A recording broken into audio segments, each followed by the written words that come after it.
请问俗语里咧讲“鸡喙圆圆，鸭喙扁扁”是什么意思呢 ？A.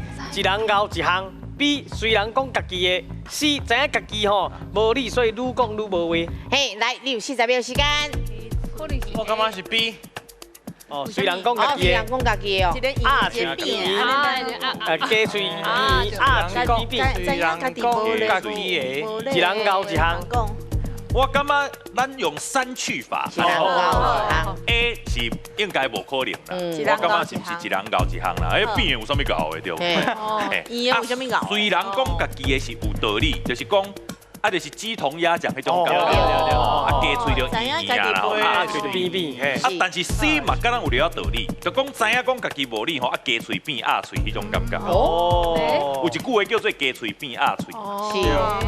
对无？自家已经变鸡喙变鸭喙。无话通讲。所以应该是 B 吗？所以我感觉，参照感觉 C 啦。 B 吧。我感觉是 B 啦，你讲我感觉是上 B 合理。鸡甲鸭安尼哦虽然讲家己安尼就 B。吼，好啦，好啦好啦，好啦，我的答案是 B 啦。好，咱来看这里。虽然讲家己对唔对？对啦。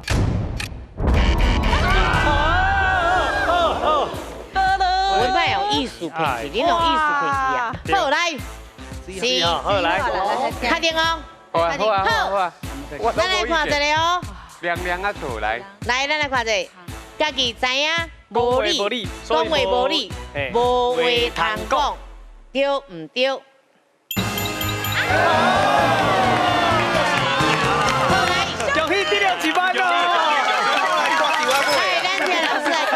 鸡喙圆圆，鸭喙扁扁，是咧形容一个人吼，拄开始，假如讲家己理路真直，就是理直气壮啦。